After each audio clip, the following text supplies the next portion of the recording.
Sen bu dünyada en şirin nimet, gözlere ışıksan kalbe haram.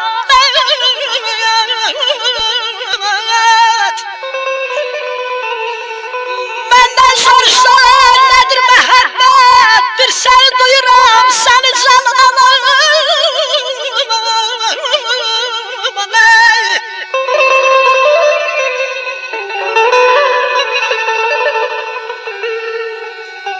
Eşkin çok büyüktür, duyuram bunu.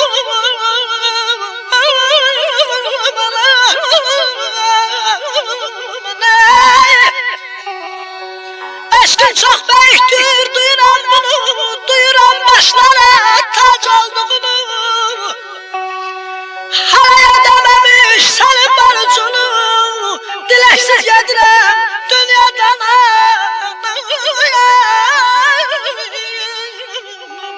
Aman ayda bir